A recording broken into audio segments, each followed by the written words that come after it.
On the night of October 22nd, 2012, a man made a fatal mistake when he thought he had turned off the GPS tracking device after removing it from the victim's car. But that device kept running, silently recording every step of the killer's journey from the banks of Rock River back home in the darkness of night. That was the crucial detail that cracked the most carefully staged murder case in Machesney Park, Illinois, where a 30-year-old woman was brutally killed by her husband simply because she wanted to escape a controlling marriage. Behind the facade of a happy family lay a tragedy of violence, deception, and a criminal past spanning more than 3 decades. Welcome to the Case Files, where we unveil shocking murder cases, analyze criminal psychology, and recreate the arduous journey of justice. Today, we're diving deep into one of the most chilling cases of domestic violence turned deadly, a case where technology became both a tool of control and the ultimate evidence that brought a killer to justice. In this episode, we're taking a deep dive into the infamous case of the GPS tracker murder, the Katrina Smith case, a meticulously planned wife murder that was ultimately exposed by the very technology the killer used to control his victim. This isn't just a story about a brutal crime, but also a painful lesson about the dangerous warning signs in marital relationships that many people still silently endure. Part 1. Background and the main characters. Machesney Park is a peaceful small town in Winnebago County, Illinois, USA, where everyone knows each other and trusts in the safety of their community. In 2012, no one could have imagined that a blood-soaked tragedy was quietly unfolding right inside a home on Tetterhall Lane. Katrina Smith, 30 years old, was a human resources coordinator at a manufacturing plant.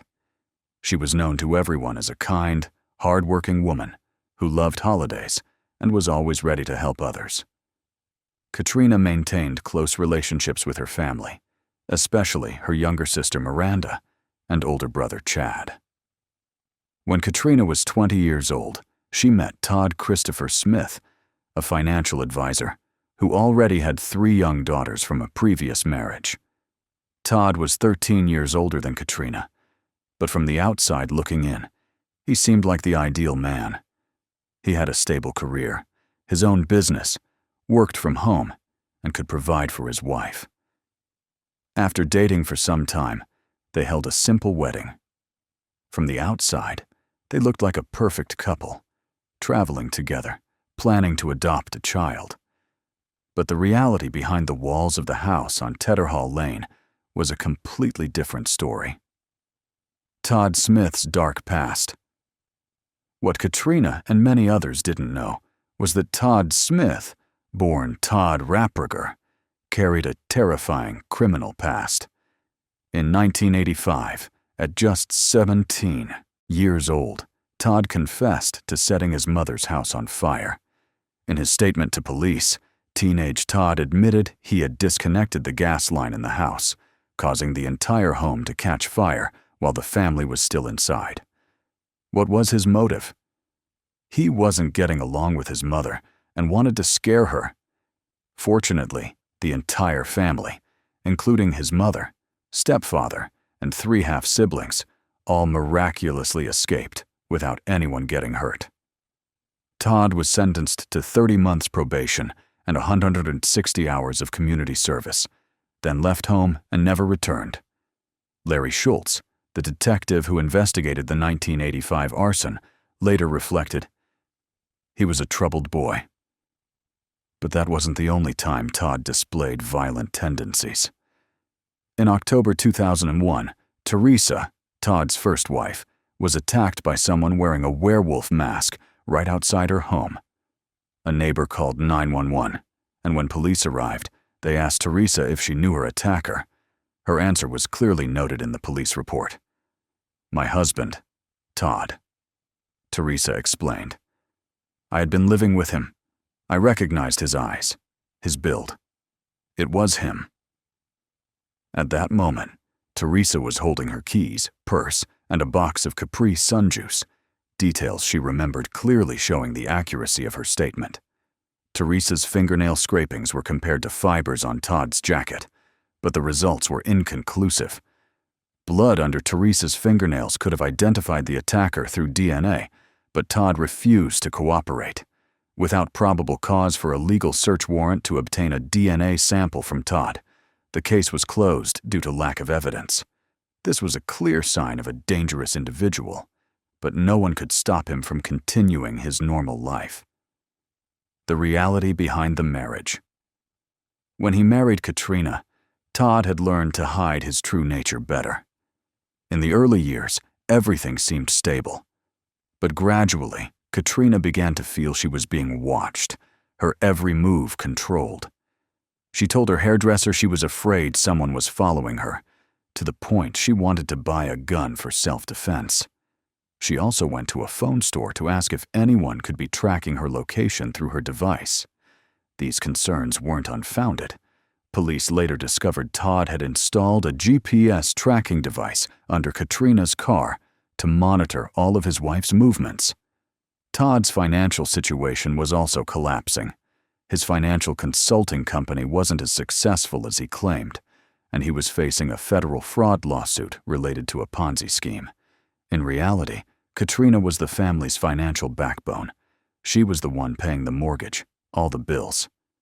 Right when police were investigating the murder, the FBI was also investigating Todd for mail and wire fraud related to the Ponzi scheme. In 2014, Todd was indicted for fraud, but the government decided to dismiss the charges before he entered a plea. Time to Bite Ones, Part 2. Unusual Signs and the Decision to Escape. In September 2012, the relationship between Katrina and Todd reached a breaking point.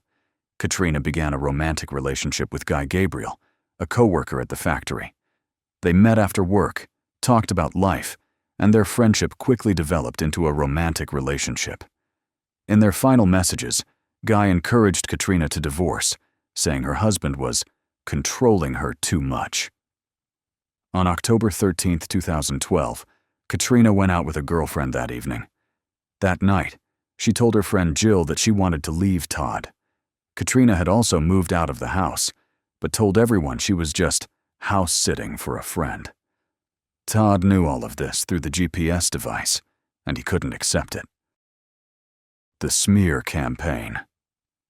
About 2 weeks before Katrina went missing, a strange incident occurred in the parking lot where she worked. A masked man driving a black Volkswagen Jetta showed up, opened the sunroof, and threw out hundreds of flyers with content smearing the relationship between Katrina and Guy Gabriel. Who would do such a thing? The answer would soon become clear.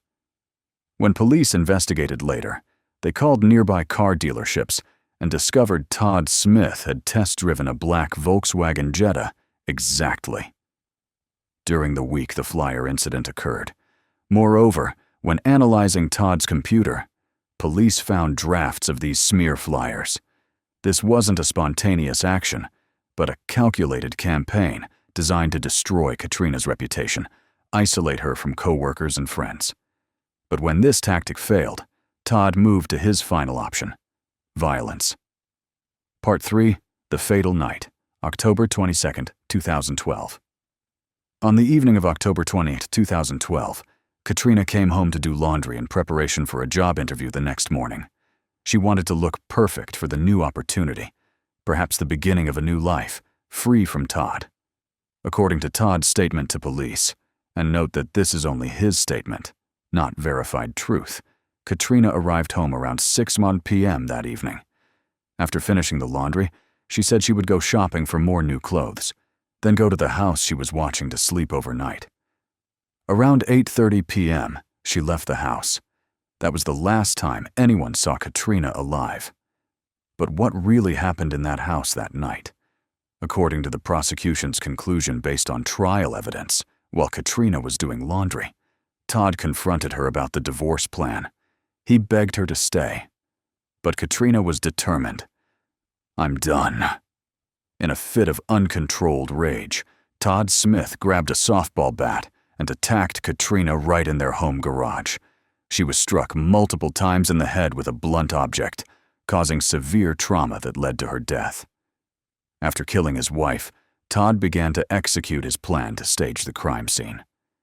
He placed Katrina's body in the trunk of her blue Chevrolet Cruze. The amount of blood later found in the trunk and glove compartment was massive, showing Katrina had lost significant blood. The midnight journey. Todd drove Katrina's car to an area near Rock River at the intersection of Obispo Road and Ventura Boulevard. This was a remote area with little traffic at night. He pulled the body from the trunk and threw it into the cold river, hoping the water would carry the body away or destroy evidence. But Todd made a fatal error here. When he removed the GPS device from under Katrina's car, he thought he had turned it off. In reality, the device was still running and recording his entire journey. Marilyn Height Ross, Winnebago County State's attorney, later explained, "We actually found evidence that Todd had used a tracking device. He actually had a file on Katrina. We believe that when Todd disposed of the body, he thought he had turned off the tracking device when he removed it from the car. But he hadn't. It was still on. So we have GPS data tracking Todd from where we believe the body was disposed back to his house on the night of October 22, 2012. From the banks of Rock River, the GPS device silently marked each stop Todd made as he disposed of Katrina's belongings along the way. He threw Katrina's wallet about 150 feet from the car. The cell phone was tossed into the bushes. Bloody tissues were hidden in a field. Each item was deliberately placed along the route to make it look like Katrina had been kidnapped or randomly attacked while driving. Finally, Todd abandoned Katrina's car in the Glory Quick residential area, backed deep into someone's yard, not on the street. The car was unlocked with no signs of damage, as if someone had hastily left it. Then he returned home to Tetterhall Lane to clean up the crime scene. Bloodstains in the garage were carefully wiped away. But he couldn't erase everything. Special forensic techniques would later detect remaining blood traces. And the GPS device in Todd's pocket had recorded everything, from the river back home, on the exact night of October 22, 2012. Part 4. The desperate search and evidence emerges. On the morning of October 23, 2012, at 5 a.m., Todd Smith called 911. "Police department, I'm listening. My wife was house-sitting for someone while they're away, and I can't reach her. What's your wife's name?" "Katrina." Todd told police that after calling repeatedly with no answer, he had gone to the house Katrina was watching, but found no one there. He immediately reported her missing, his tone worried and panicked, a carefully calculated performance. Todd then called Miranda, Katrina's younger sister, asking if she had heard anything from her sister. Miranda said no and asked what happened. Todd broke down crying and said Katrina hadn't shown up to work that day, and he didn't know where she was. Miranda immediately felt something was wrong. She knew Katrina was a responsible person who would never miss work without notice. She called her brother Chad, who was in military training in Oklahoma. Chad decided to fly home immediately.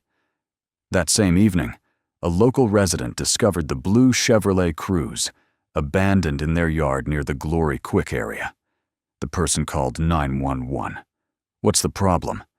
"I don't know exactly. When I went outside this morning, it was parked in our yard, not on the street, but right in the yard, like someone left it in a hurry." Police checked the license plate and discovered the car belonged to Katrina Smith. Detectives immediately knew something was wrong. The car was new, and Katrina treasured it. There was no way she would abandon it like that. The community rallies to search. In the following days, the Machesney Park community rallied to search for Katrina Smith. Hundreds of volunteers participated in combing the park near where the car was found. Chad, with his military skills, divided the area into sections, marked them on a map, and assigned volunteers. Katrina's mother couldn't participate in the search because she was too heartbroken. She could only post pictures of her daughter everywhere: utility poles, gas stations, stores. She frequently went to church, sitting and praying all day, asking God what had happened and where her daughter was. And Todd? He also participated in the search, even directing people to areas where Katrina might be. He appeared on TV, crying, calling for his wife to come back. But experienced detectives began to notice something off about Todd's behavior, the way he was overacting, inconsistent with someone genuinely worried about their missing wife. Evidence begins to surface. Police began finding alarming clues along the route from the car to the woods. Katrina's wallet was found about 150 feet from the car. Cell phone in the bushes. Bloody tissues hidden in a field. For Katrina's family, this was a huge shock because clearly something terrible had happened. Deeper investigation of Katrina's car revealed crucial evidence. Police used special techniques to detect blood and found a large amount in the car trunk and glove compartment. Forensic analysis confirmed it was Katrina's blood. The amount of blood was so significant, it suggested she was unlikely to still be alive. More importantly, police discovered a tracking GPS device that had been removed, with the clip still attached under the car. This was clear evidence that someone had been tracking Katrina, and the question was, who had a motive to do that? Part 5. Search of Todd's home and discovery of the body. On October 30th, 2012, police executed a search warrant at Todd Smith's house. They seized a laptop computer and a softball bat from the garage. Detectives noticed what looked like blood on the bat, and it was sent to the crime lab for analysis. On November 21st, results from the lab confirmed. The DNA on the baseball bat was Katrina Smith's. This was the murder weapon. Additionally, police also found bloodstains that had been wiped clean beneath the car in the garage. Although Todd had tried to erase the traces, modern forensic techniques still detected the remaining blood. November 9th. Discovery of the body. After 18 days missing, on November 9th, 2012, an off-duty firefighter fishing in Rock River near the town of Byron discovered an object stuck under a tree root in the river.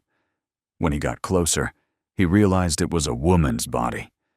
The autopsy revealed that Katrina Smith had been struck multiple times in the head with a blunt object, leading to her death.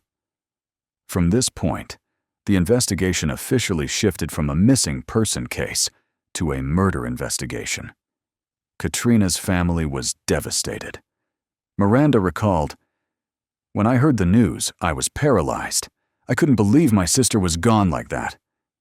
Deep investigation. Who was the killer? Police examined all possible suspects. Guy Gabriel, Katrina's lover. Guy admitted to the affair and encouraged Katrina to divorce. However, he had a clear alibi. Time cards and co-worker statements confirmed Guy was at work at the factory the night Katrina went missing. The church boy, someone who had been obsessed with Katrina, even sneaking into her house and frightening her. But at the time Katrina went missing, he was in his college dorm near Rockford. Todd Smith, the husband. Initially, Todd appeared to be the most grieving victim. But the more they investigated, the more secrets were revealed. Details that exposed the truth. One crucial detail made police suspicious of Todd. When talking with family members, Todd inadvertently mentioned blood in the trunk of Katrina's car, but this information had never been released to the public or disclosed to the family. Only the killer would know there was blood in the trunk. Financial investigation revealed a clear motive. Todd was drowning in debt.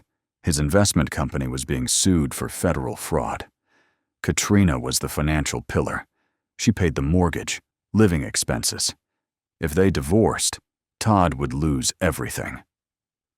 When analyzing Todd's computer, experts discovered draft versions of the flyers smearing Katrina and Guy GPS tracking software that had been deleted but was recovered.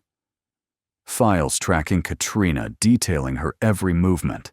And most importantly, GPS data from the tracking device showed a journey from the banks of Rock River back to Todd's home on the night of October 9, 2012, exactly when Katrina was murdered. Part 6. Arrest, Trial, and Sentencing. On November 20, 2012, Todd Christopher Smith was arrested and charged with 4 counts of first-degree murder and 1 count of concealing a homicide. When cornered, he shouted, "I need a lawyer," and refused to say anything more. Miranda and Chad were informed by police that Todd was the prime suspect. Miranda couldn't believe it. Like a movie, not real life. But deep down, I knew it was him. The trial. January 2017. Todd Smith pleaded not guilty and had to wait more than 4 years before going to trial.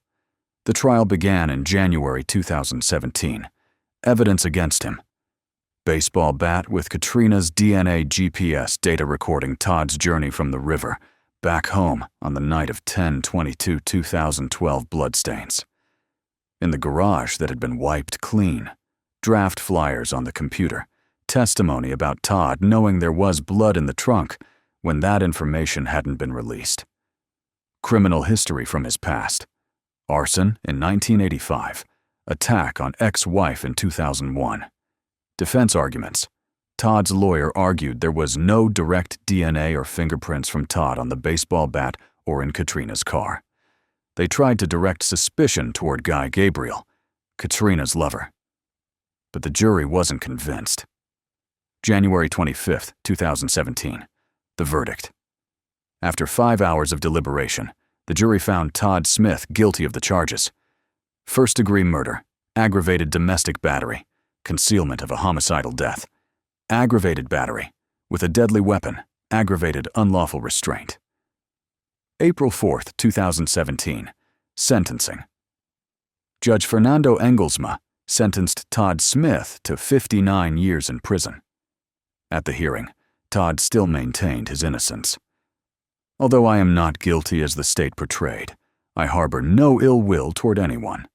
I'm sorry for failing in my role as husband and protector." Judge Engelsma responded sternly, "The fact is, Todd Smith, you killed her. You beat her on the head with a blunt instrument and put her in the river. Your actions after the crime, then, I find unfathomable." Katrina's mother, Vicky Nalivak, shared in court. "As a parent, I now feel guilty, and that I let her down. I will carry this guilt until I die. I now have this hole in my heart and my life." Sister Miranda expressed, "I still think he deserves to get life. He took my sister's life. That's justice." Paige and the final call. Paige, Todd's eldest daughter from his first marriage, attended the trial to hear all the evidence. After the verdict was delivered, Paige called her father and asked him to tell the truth. "Dad, I heard everything. I know what you did. Please tell me the truth," Paige pleaded. But Todd refused because he was planning to appeal. "Even if you appeal, you won't win. Just tell me the truth," Paige continued. Todd remained silent. That was the last time Paige spoke to her father. Todd Smith filed an appeal to overturn the verdict, but his appeal was denied. Conclusion and lessons learned. The Katrina Smith case isn't just a tragedy about murder.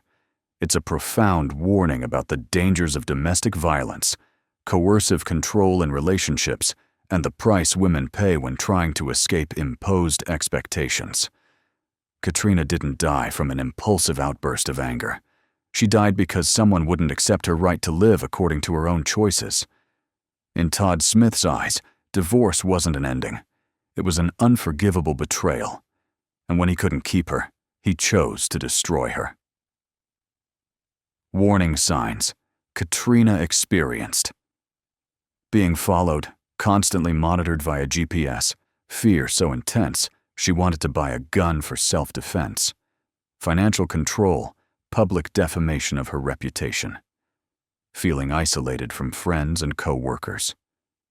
These are all typical signs of domestic violence and controlling relationships. But many victims remain silent out of fear, shame, or hope that things will change. Lessons from the case. Technology can be a double-edged sword. Todd used GPS to track and control his wife, but that same technology exposed his crime. One moment of carelessness, not turning off the GPS device after removing it from the car, became the key evidence that sent the killer to prison. When the court handed down a 59-year prison sentence, it wasn't just a victory for justice. It was the voice of thousands of women who have endured, been controlled, and remained silent now being raised. Teresa, Todd's first wife, had to work 2 jobs simultaneously and shoulder the entire family's finances while Todd stayed home. When their 3 daughters were born, they had to sell their house to pay debts and move in with Teresa's parents. That was the last straw that made Teresa demand a divorce, but she was lucky enough to escape Todd before it was too late. Katrina wasn't so lucky. Around us, how many Katrinas are silently suffering? Are we listening enough, caring enough, speaking up enough? If you or someone you know is in a relationship showing signs of control or violence, seek help. Speak up. Don't wait until it's too late. The National Domestic Violence Hotline, 1-800-799-7233, is available 24/7 to listen and support you. Your call is completely confidential and free. Todd Smith is currently serving 59 years in prison in Illinois. His appeal was denied. Paige, Todd's daughter from his first marriage, attended the trial and asked her father to admit the truth. When Todd refused, that was the last time she spoke to her father.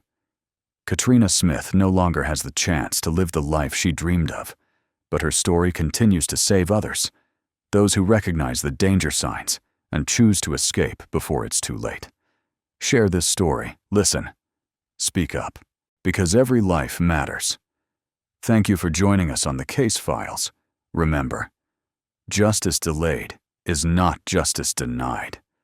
Stay safe, stay aware, and never stop fighting for the truth.